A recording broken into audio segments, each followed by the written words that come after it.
And a lot of people miss that window because they're not prepared. Every single person in the hospital on their deathbed would give every dollar they have to just get their health back. At the end of life, all our chips go back to the table. The person who is not in control of their thoughts and their mind is a person who's out of control. Every action we take is a vote for a life that we want to live. Most people never question what their thoughts are. They just accept it for reality. Being so caught up in ego that they're blind to the ultimate solution. I had like one client, everybody was telling me no. I was getting kicked in the teeth. I don't know what I'm doing wrong, but my way doesn't work.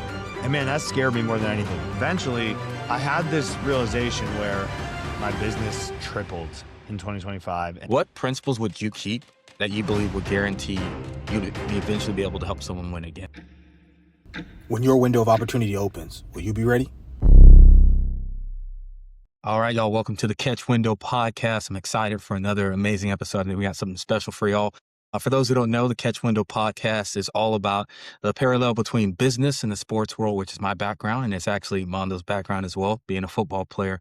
There's a window of opportunity where you can make a play on the ball, and I feel like it is very similar in the business world. There's a window of opportunity, whether it's the ability to gain capital or scale your business or acquire a great business partner. And in order to make the most out of that window, it's all about preparation meeting opportunity. And a lot of people miss that window because they're not prepared for whatever reason. So today we got Mando here, and we're going to talk through a little bit about how to, when that opportunity does show up, when that window is open, you make the most of it. So Mando, if you, without further ado, kind of give us a little introduction to you and kind of what you do. Yeah, my man, thanks so much for having me on. And to give you my background, I'm a financial advisor. So I'm working with clients who want to save on taxes. They want to build up some passive income sources. And ultimately, like, everyone has the same goal. How do I build financial freedom so I can focus my time on what's most important, my family and other interests of mine?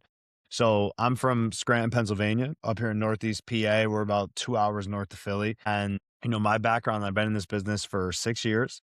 I came in right out of college, and I played football in college, and what I found with being an entrepreneur and the thing that really pushed me towards finance, I had the first parallel in my life where I saw, back with football, you get in the gym, you pump iron, you lift weights, you eat good nutrition, put good stuff in your body, you run sprints and you get your field work in. You're going to be better on the field and you're going to show up as a better athlete.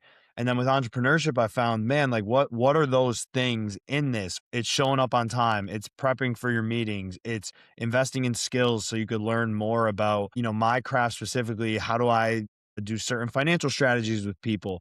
And I saw that start to correlate, and that got me hooked in another way, like I was with football. But I've been doing this 6 years. I've got a team now. We're actually bringing our fourth team member on this month, and we've been growing like crazy, primarily through LinkedIn is where I get most of my clients, and been fortunate to build a following there that's pretty engaged. And yeah, man, that's the high level rundown of the background. Heck yeah, we got a cold-blooded killer on our hands here, y'all, man.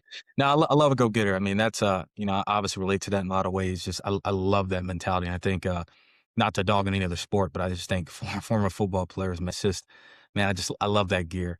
Obviously, you work with, just like you said, people who are looking to save on taxes, people who are looking to kind of, they have this money, they want to allocate it and use it the best way possible, whether that's, kind of maneuvering them through the market volatility or business exits, retirement, whatever that thing may be. What do you feel like, when it comes to someone in your position, it makes the difference between you and another, CFP at your level when it comes to, staying steady under pressure, not burning out? What do you feel like is kind of that difference maker? So there's two things, and you have one side, which is like the actual human, and you have the other side, which I think is the mindset. So I'll start with the human first things first.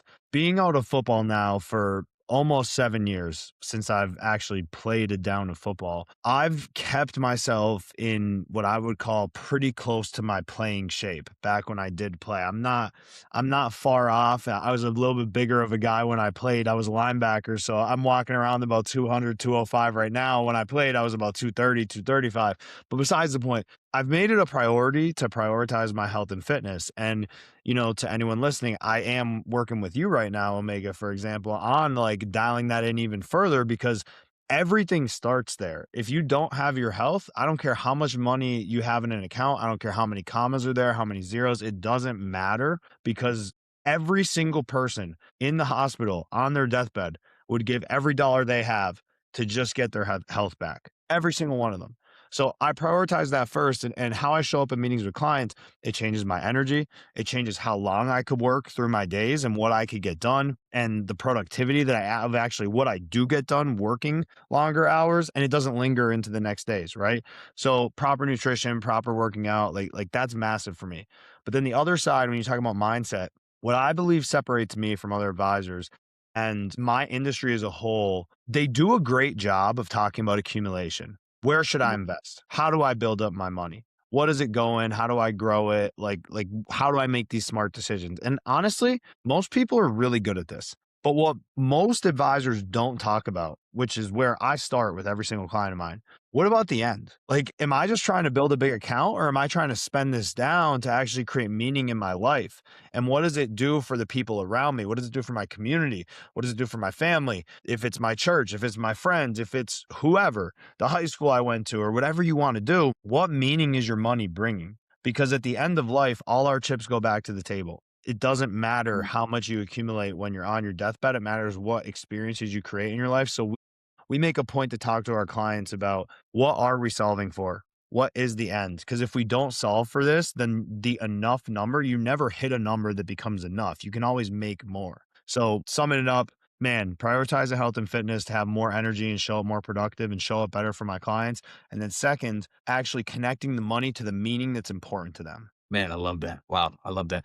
Man, always looking at something deeper, and I think that's such a thing, people struggle with. And honestly, I think it's such a great perspective you have, at a youthful age, to be able to understand that there's, yes, short term, we want to enjoy our lives, we want to enjoy what we're doing, but we always want to still consider the long term, and not just long term and like, where I want to be at, but impact and what that looks like, with the money that we have, and the people and the experiences and the relationships. I think that's such a powerful thing.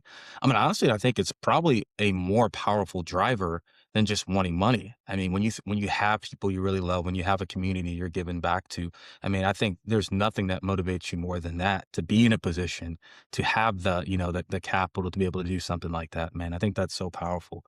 And it kind of really leads me to my next thing I wanted to ask you, man. I know obviously in your position, there's some math there. There's a lot of data there. There's some projections, some obviously probability there, but obviously things sometimes don't always unfold, how they may look on a spreadsheet, man. So I guess how would you distinguish from, your perspective, good financial analysis from, deeper discernment when it comes to making major decisions? So you got two types of wealth that people could have. You have statement wealth and you have living wealth. Statement wealth is you accumulate money on a statement that it's nice to talk about how I have all these commas in my accounts. Living wealth is the experiences you create. So let me take a step back and go deeper on this now. When it comes to good planning, in my experience, most people can take a calculator and do enough research and come to like, okay, this is a good financial decision. The problem is, most financial decisions that look good on paper aren't actually what ends up being good in real life. So let me give you an example. Good advice in a vacuum. I start my first job. I start investing in a retirement account, and because my parents told me to, and now I go to work for 40 years and that money's in this retirement account, and great. Well, 20 years into your career, 30 years into your career, you got all your money in a retirement account. It's the only thing you ever did. Yes, it was a good decision. Yes, it made you money. But if life changes and things happen, which they will and always do, as everyone I think can say they know that, then what? Because now you might be a millionaire on your retirement account statement, but you can't really access that money without doing some fancy gymnastics that we won't get into for the purposes of today. But like, that's not a decision that's going to lead to more freedom. So sometimes we make moves with clients that actually the calculator shows us is not going to save them the most tax or is not going to make them the most return, but it's going to be the decision that helps get them closer to actual freedom, that takes pressure off of the paycheck they earn and helps give them more of their time back to do what's most important to them. Man, dude, that is so powerful. Wow. I love that, man. There's just something about having wisdom in what you do. And that's a huge thing that to your point, I care far more about than being by the books or whatever that may look like, is just having wisdom to see far beyond what's in front of you and see far into the future. Man, where does that sense of peace come from when you're making these decisions that don't necessarily look good on paper, but you know are the right move for the person you're working with? Yeah, I mean, there's a lot of factors that come into play, right? Like knowing my clients is really key. And when I say knowing, it's knowing them better than they might know themselves because people will say stuff to you, but it's not actually how they're gonna act. And you know this, man, being a fitness coach for people, how many people will say, "Oh, I'm gonna follow the plan," or even better, "I followed the plan. I did the workout like you said. I'm not getting the results." And it's like, well, you're not getting the results. Something's not adding up here because we've tweaked it. We've done this. We've done that. So people will tell you what they want, but it might not be what they want. So I have to take my discretion as the planner. And this is the art of working with my clients is like, what do I have to give them advice to do that I know is going to build some buffer into our strategy that if it doesn't go perfectly as planned, because it pretty much won't ever, that's going to allow us to pivot and change things as I see how things unfold with their actions. Because part of the relationship is actually seeing like listen to what I say, but believe what I do. That old cliche saying, like that's a big thing when I work with clients because I can listen to what you say, but ultimately you're across from me on a call for a reason that everything you've been doing didn't work until this time. It's the only reason we're talking. So now I got to see what unfolds behavior wise because it could be embarrassing to just admit the bad behavior and you're stuck in a bad habit and we have to course correct. And not everybody has that humility. So sometimes it's a game of like feeling out what are their tendencies? How do we need to account for those? Dude, amazing. Man, and so much what you're saying, I feel like, it does cross over so much into, why I do at the level of consulting and coaching, and I love that word you use, humility. I mean, I think in my belief, and this is my opinion, so I want to say like this is fact, but I believe humility is the key to all levels of success in life, whether it's health, whether it's wealth, whether it's relationships, is being humble enough to see the right answer, and ask the right questions, right? I think humility leads to the right questions and the right questions lead to the right answers and the right solutions. So speaking of humility, man, I mean, like in a world like yours with someone with your mentality, obviously, I know you're being modest, but a successful man who's been killing it in business. What do you do? Like, what is your method for staying humble? Not letting the awards, the prestige, the income kind of get to you. Man, I'll tell you, I remember when I started in this business. So I was interning with my first mentor. His name's Timmy, and I started interning with him when I was 19 years old. Because if I go back, growing up, I always thought I was going to go to medical school. Like my goal was I'm going to be a doctor.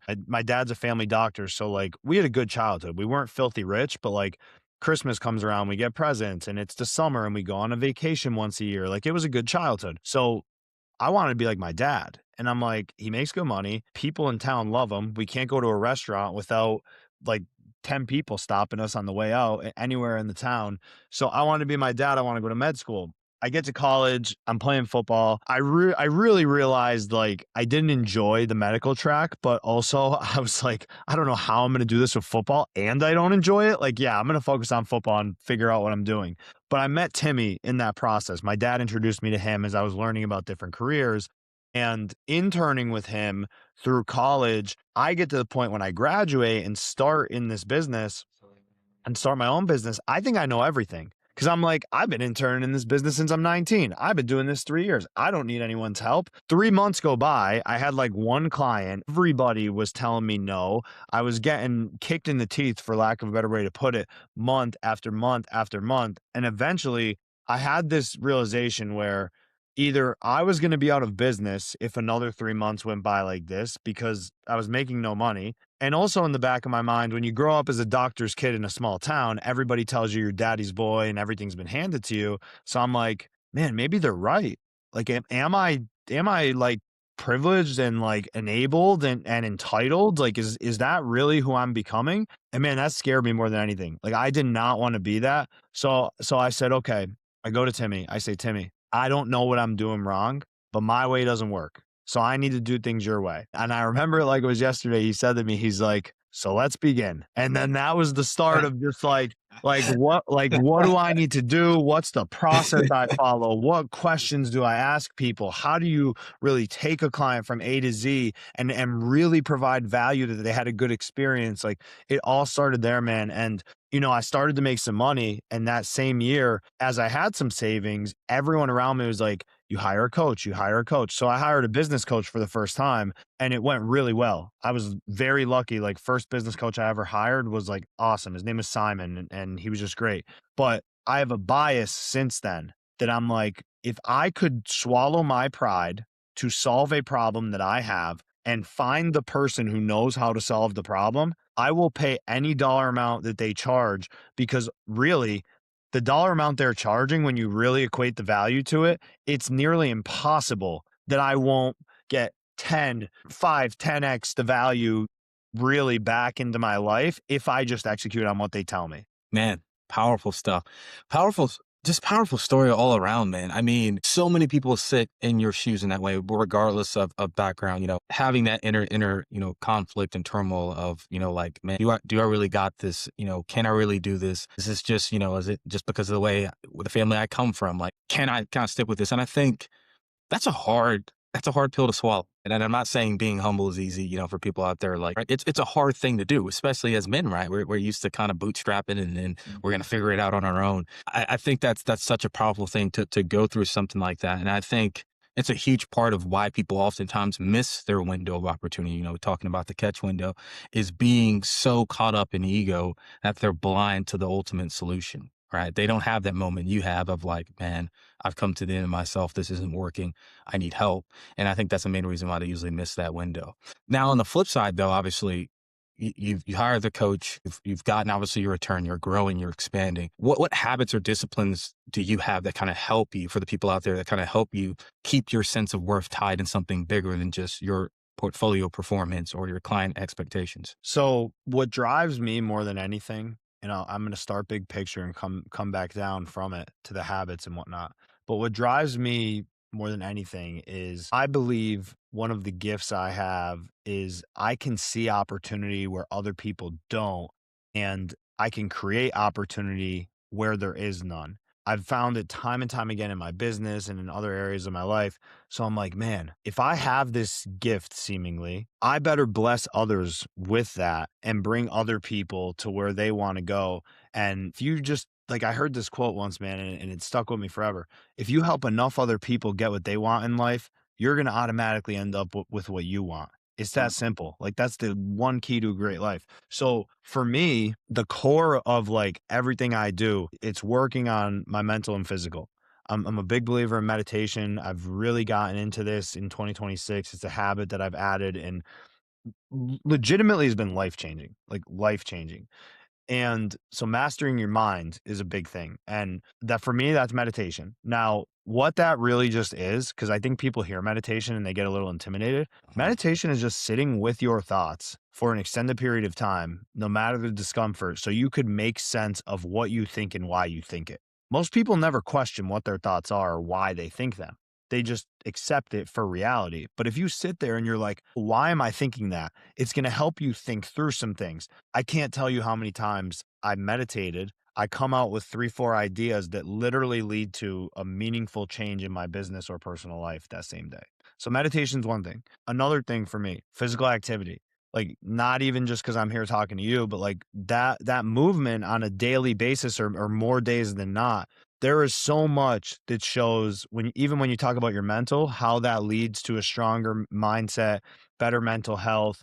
That is massive for me. And I feel better and I have more energy. So that's huge. Now, moving on past those things though, investing in myself and identifying what skills are going to directly lead to the vision I have. Everyone has a career. Whatever your career is, there's certain skills you could invest in, whether it's sales or whether it's marketing or whether it's some technical skill in the career that you have. What can you do to perfect your craft that's going to lead to higher income earning power? And then lastly, I think a couple small things that most people don't do consistently. Quite frankly, they do these things, but not consistently. I am very fast with everything I do. I respond to people as fast as I could. I'm as prompt as I can be when I need to get things done. And it's not because I'm reactionary or like, you know, a victim to my inbox, so to speak. But when stuff has to get done and you get it done faster, a mentor of mine told me, your success and what you do in life is like a deck of cards. So if I deal that deck 17 cards at a time, I got to get through 3 deals to get all the aces. But if I could deal the whole deck at once, I'm going to get all the aces. And what that equates to with our life is moving faster and moving with speed. It's how fast we respond to people. It's how fast we get to doing things. It's just not letting the time between idea to execution be so wide. Shrink that time from idea to execution. So I'm rambling at this point, but those are the main things that come to mind for what's been very instrumental in a lot of the success that I've had. Dude, that's powerful stuff, extremely powerful stuff. And I really want people to sit with that, especially the meditation. I think you've given probably the not to toot your own, but the best definition of what meditation actually is. Because to your point, a lot of people hear that and go like, I'm not doing that. Like, what are you talking about? And to give that was me forever. That was me forever. I resisted it. I resisted it for so long. But anyways, continue. No, it's that is the best way to describe it, man. I mean, we talk about seizing opportunity. We talk about being prepared. That is a way to be prepared. I mean, you have a person who is not in control of their thoughts and their mind is a person who's out of control. I mean, you're never going to be able to seize any level of success without being in control of your thoughts and being a person of discipline and self-control. I think that's just so powerful, man. I mean, it's amazing. It's amazing. And, like I love the physical aspect you mentioned. Obviously, that's a big part of my background and what I do. But I feel like a broken record because I've been saying this like on every video I've done. But I so agree. People overestimate what they can do mentally, underestimate what they can do physically. If you just start physically doing something, moving in some way, shape, form, it will translate over to the mental. It'll give you the capacity to do more mentally every single time without fail. I 100% believe that. And I think just kind of back a little bit to the meditation and the sitting with your thoughts. I think that is such a great way to get to the truth about your life and what you're struggling with and what you need to do. Man, in a world like yours, where it's so easy to get caught up in all the things that aren't true, all the things that can distract you. What do you feel like are some lies that people who are high performers in your industry believe about success or security? And how do you feel like that may have shown up in your life and how did you deal with it? That's a great question. I've actually never been asked that before. It's a great question. But I think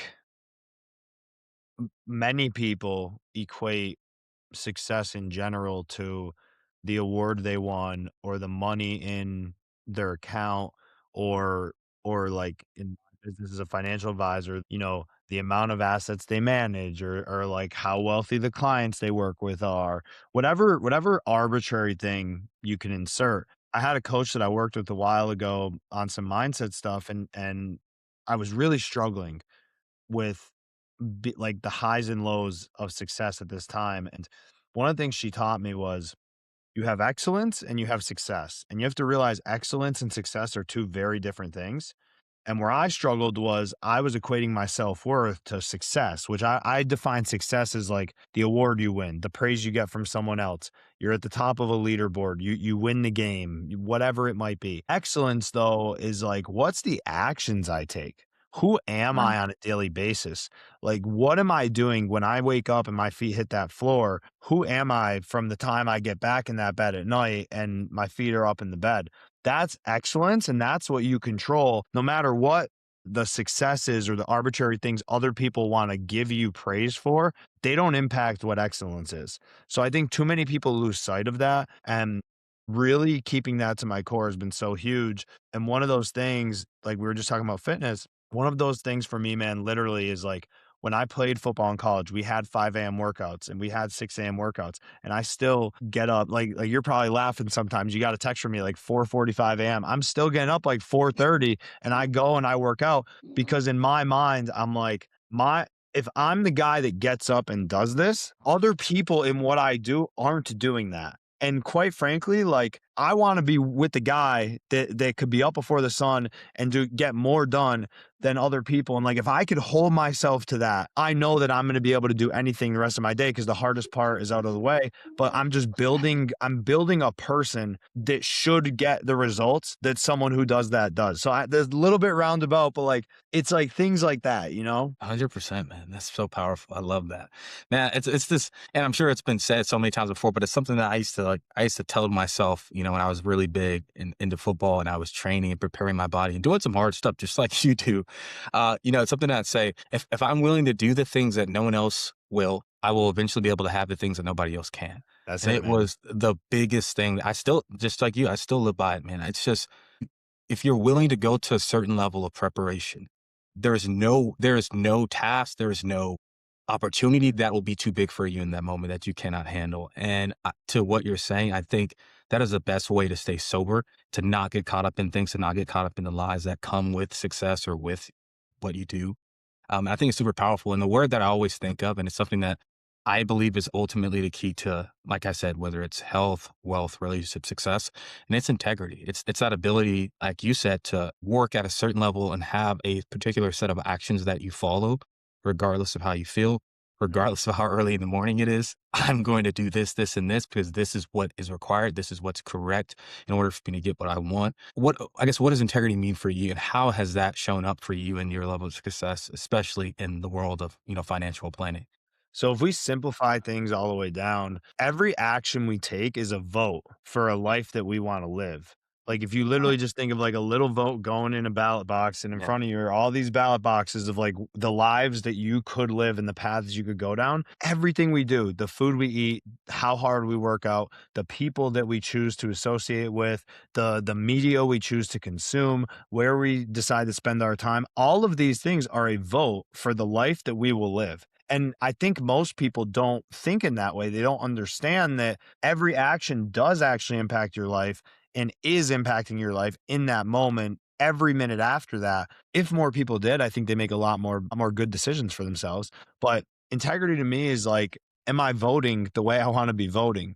Right? More people care about who did I vote for in the political races than they do what did I vote for in the life I actually want to live Yeah. and what I'm doing for myself. Woo! Jeez.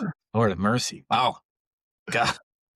But that's integrity, man. Is like, are you holding yourself to the actual life you want to live? God have mercy. Dude, he's in here just dropping gold, man. I mean, but that's the beauty too, is like helping someone see something in a way that's like applicable. That's such a practical way to look at it. You hear these words, you go like, oh, this sounds like some old wise sage. And it's like that is just so practical, man. When I look at just some of I think the habits you chose to adapt, the mentality you chose to adapt, I mean, it is no like mystery why you've achieved the success you have. When was there a moment in your career, and maybe you already mentioned it, but I just wanted to ask anyway, a moment where you felt like you recognized the window of opportunity and you chose to step into it? I would actually say it was January of last year, 25. So in 2025, thank God my business tripled in 2025. And we really saw like this hockey stick curve of growth. And we're continuing on this path even this year. But I had been working with a few different business partners before then. And I still have a great relationship with these people now, but the partnership just wasn't really working for all of us. We had different thoughts on our longer term vision and where we were going, and it just didn't work out. And we parted ways very civilly. And like, I still talk to them on a weekly basis. We're great friends, but I'm like, you know what? In that moment, it was still very hard of like, am I going to like go on my own and build my own team rather than partnering with people and like kind of siphoning stuff off? So I'm like, all right, let's do it. There's no better time than now. And I went out on my own, and going into this, it was scary because I had revenue in my business, but I wasn't in a stage of like, I know the revenue's coming in. I know where it's coming from. I know how I'm going to scale this. My time was really spread thin, which I have business coming in, but I didn't have predictable business, and I didn't have the ideal clients, so to speak, coming in who are like line up the people I want to be working with every day. It wasn't quite there yet. So I make this move, and I had a part-time assistant. I move her to full-time after a few months, and I make that move, which basically it could be expensive to pay people. Then I end up bringing in another full-time employee last year. I end up bringing in an intern in who's part-time, and she's going to be moving to full-time this year, hopefully. But going through this progression of like, what got you here won't get you there. I was stuck in the same place for 3 years in a row, man. I made the same amount of money and my expenses were going up. So you do the math, that means you really make less. So, so now the business triples. I make more money than I've ever made in 2025. And what did it was I had to level up to understand, how do I develop people and put people in the right spots to take the tasks off my plate that I'm not good at and I don't like doing. So tactically I identified, what do I don't like, what do I not like doing, and what am I also like really bad at. That's the first stuff I got off my plate and started paying to delegate. And now looking forward, I was spending more time on the things that I love and I'm great at. So every single week, every month now, as I look at my team and who's on it and what I could get off my plate and even on their plates, I talk to them about this all the time. I'm like, I want you to constantly be taking inventory of, what do you love and what are you great at? What do you not like and what are you bad at? The not like and bad is what we need to get off your plate and onto someone else's, because for someone else, those things are what they love and are what they're great at. And that is how I've started to achieve true scale. That's gotten me out of like this rut of like, I'm doing the same things that always worked, but I can't get ahead. Dude, now you're dropping the business knowledge on everyone. Wow. Dude, a lot of people or businesses are going to scale so fast because of that right there. That's the biggest thing that holds so many businesses back. Really. I mean, really, like just being unaware of like, there are things that I'm not good at or that I don't like doing that I can delegate. I mean, it is such a powerful thing to just scalability. Wow, dude, that is so awesome, man. I mean, It's scary too. Like, I'll add this, bro. It's scary because you know how to do it. And you're like, I can do this better than anyone else does it, even if I don't like it. And it takes me 2 seconds to do it, or it takes me a minute to do it. But now stack up 11 of those things and you literally have a full job description, and they're out of your plate. They're out of your mental headspace. And then that person, it turns out the person who you give it to actually does it better than you ever did it after they learn how. So it's hard, man. It's so hard. But once you're on the other side of that, that's where you start to be able to take what used to make you $1 and make $3 on that same thing. dude, hey, man. Wow, let's go. Gosh, man. It's like we're hearing from like the future Tony Robbins or something. And man, that is awesome. You just I might love be. it. That's amazing. Hey, I believe it. I believe it. Wow, man. Well, I think about there's obviously like in your field, you've probably helped people who have millions and you've helped them manage it. You know, have you ever noticed, I guess, a point where more money stops solving problems and actually starts like revealing deeper ones? Yeah. I love the way you put that, because money's an amplifier in my mind. More money is not bad.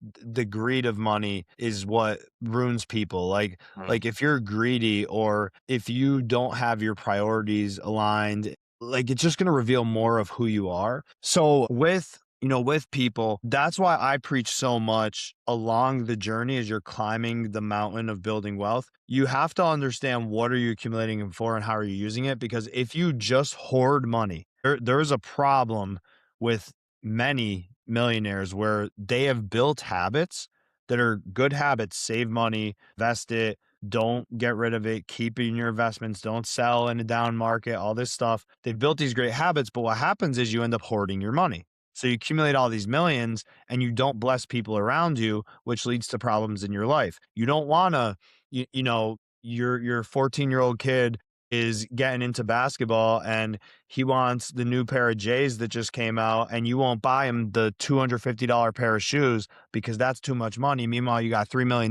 in an account, and now your kid has resentment towards you. Or you won't take your wife for dinner at the new place downtown because that's going to be a $400 dinner, and I'm not going to do that. We could go to this place and it's $150.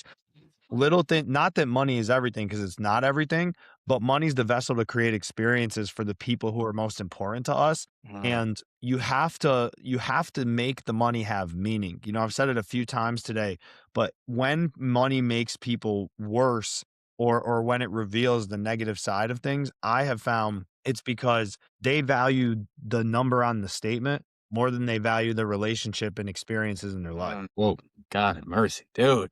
Flooring people in it. Gosh, Lee. Wow.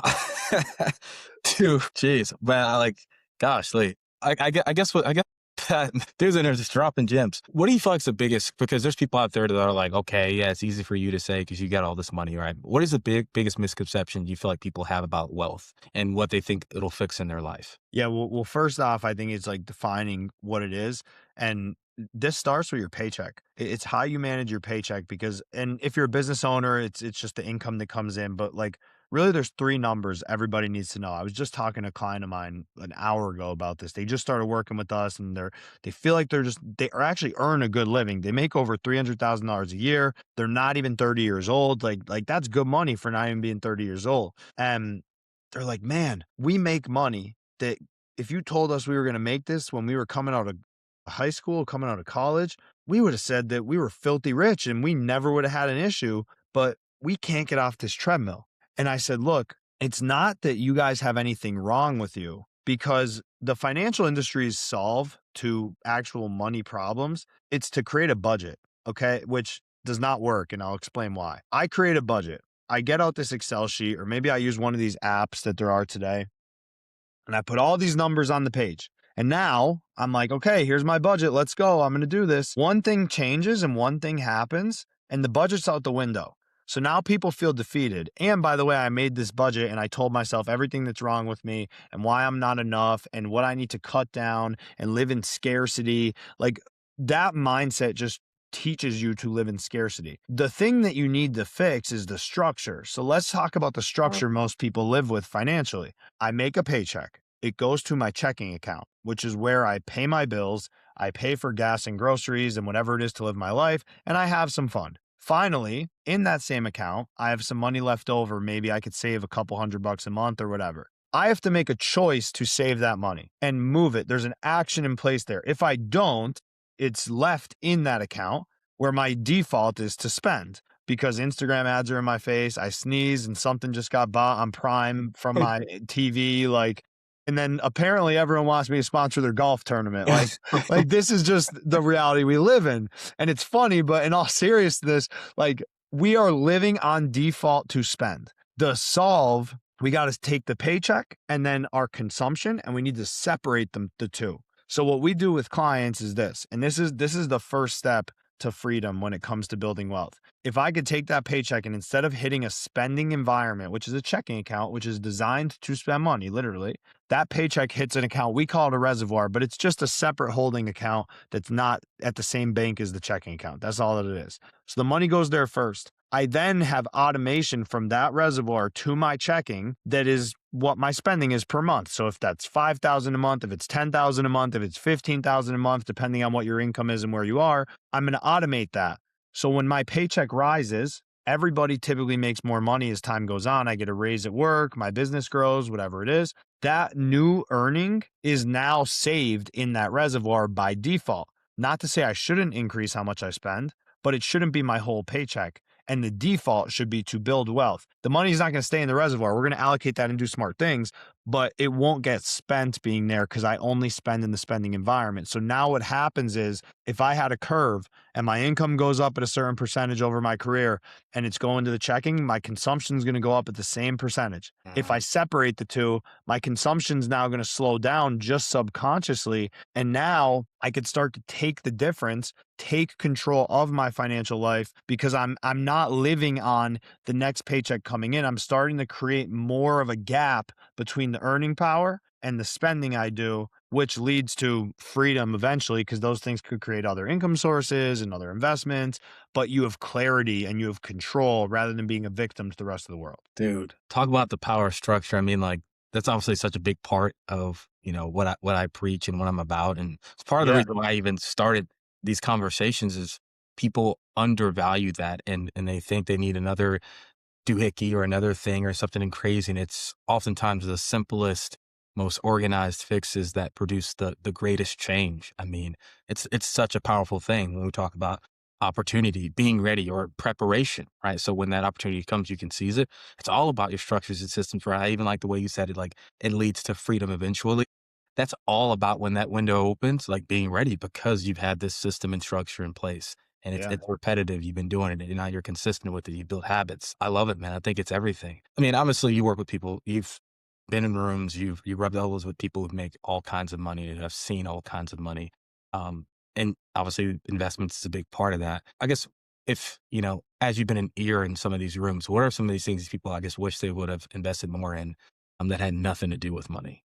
Themselves. Like there's no question at all. The greatest investment you will make is yourself, with a close second being other people. That is by far. I tell every single, every single client of mine that I work with, because we work very closely with our clients. It's almost like we're like the personal household CFO with the clients we work with, because investments are a big part of what we do. But a big misconception about what I do is like people come to us and then it's just like, oh, invest your money and like, hopefully we get good returns. But really it's like, how do we manage your finances holistically to make sure like you're making good investments that are going to help you increase your income? You're saving properly, you're protected properly, you're not paying too much taxes, like, and the investments come in there as one slice of the pie. But I advise all my clients when they bring it to me, if there's a course, if there's a coach, if there's a program, if there's a conference, and it's usually these things are not small investments. You're paying multiple thousands of dollars, if not tens of thousands of dollars for stuff. They usually bring it to me because it's a big financial decision. I'm like, pitch this to me. Walk me through, why is this going to benefit you and what's ultimately going to be the outcome? And if there's even any reason to believe this is going to lead to an increase in income, that's the move you should make, because your income going up is the number one lever you could pull in your finances. It's not the rate of return, because if I make more money, let's just use this example, stupid one. I got 100 grand. And if I get 1% on 100 grand, it's what's that? Well, no, $1,000. If I got 10 grand and I get 10% on 10 grand, that's $1,000. If I get the same 10% on 100 grand, that's 10 grand. So like, I don't need the rate of return if I have more money, and we could control our earning power to the extent we increase our skills and then get better in our career and make more money, to which then we could create proper structure around how we manage our paycheck that we just talked about to retain as much as possible. And then there's less pressure to get the best rate of return possible. Granted, you want to grow your money and do smart things, but if that's what you're relying on, your entire plan is built on a hope and a wish, not actual strategy then. Learn all the good stuff, man. I mean, I wish they taught this stuff in school. Jeez. Man, fun question for you. If every dollar, let's say every dollar that you managed just disappeared, right?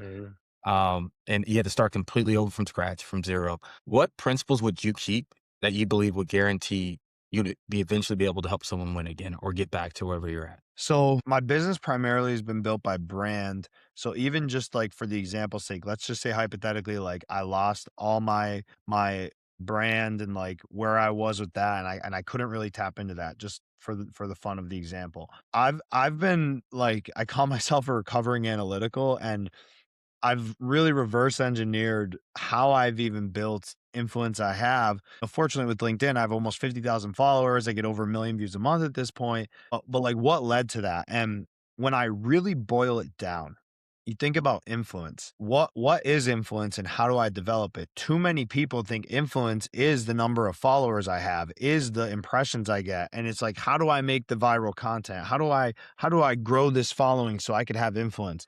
That's not influence. Influence is the ability to connect one-on-one with another person, and for them to see themselves in you, in a quality you have, a belief you have, a value you have, or a story that they relate to in your life relating back to their life. At scale, I've been able to do this very well with people one-on-one, to build these relationships one by one by one. And then what happens is this: you put yourself out there, you start building your brand through social media, whatever. I build a relationship with Omega. I build a relationship with another person, with another person. Next thing you know, I have these advocates. I have these people who are supporters of mine. Someone who knows them is like, why are they all, who is this guy? And they all know him. I should know him too. Now I get another one. And you're still out there building one relationship by one relationship. Next thing you know, enough people care about you. They like you. They trust you. And eventually, those same people or people they know will need, want, and value what you do. And when you do, to your point, that's when you strike and you take advantage of the opportunity. But you have to put yourself in that position to get that opportunity and take advantage of it. So, if I had to build from zero, building my brand, it would be those principles. You got to open yourself up to other people in order for them to open themselves up to you, number one. So leading with vulnerability and telling the stories of my background, telling about my upbringing and what I've struggled with and what I've overcame. And then being intentional to be interested in other people. When you're interested in other people, they become interested in you. So being interested in other people to build those relationships one by one by one, and it's methodical and it could be slow and it takes time to compound, but there's some things that you just have to give the time to get the benefits they will give that you can't get in any other way. I love that. Woo! Yes. Needless to say, if he had to start from zero, he's gonna get back and better. Yeah, for sure.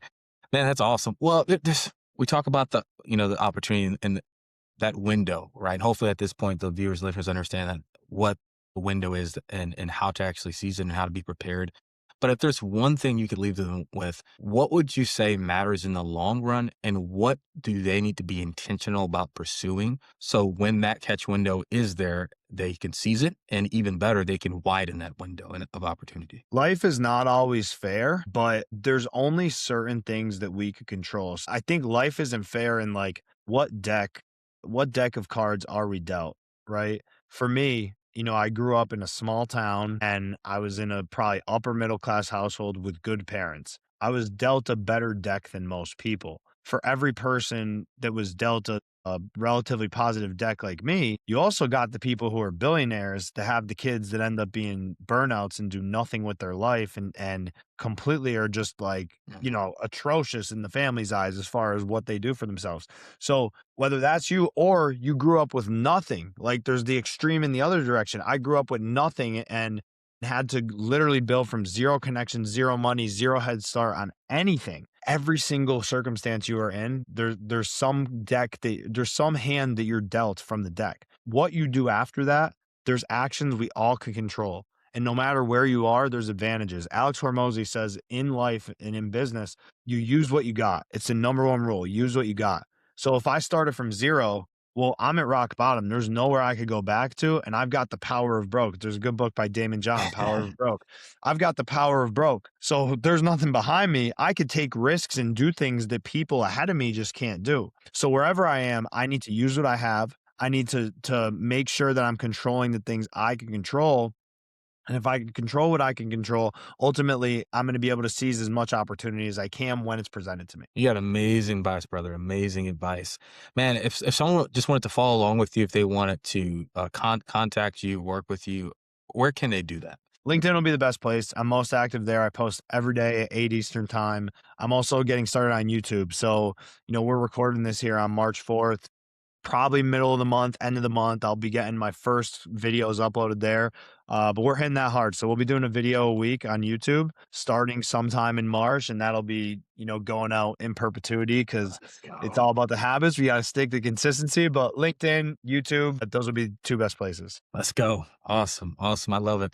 Appreciate you, man. Appreciate your wisdom, your advice, your insight. It's going to bless a lot of people. Thank you, man. Appreciate you.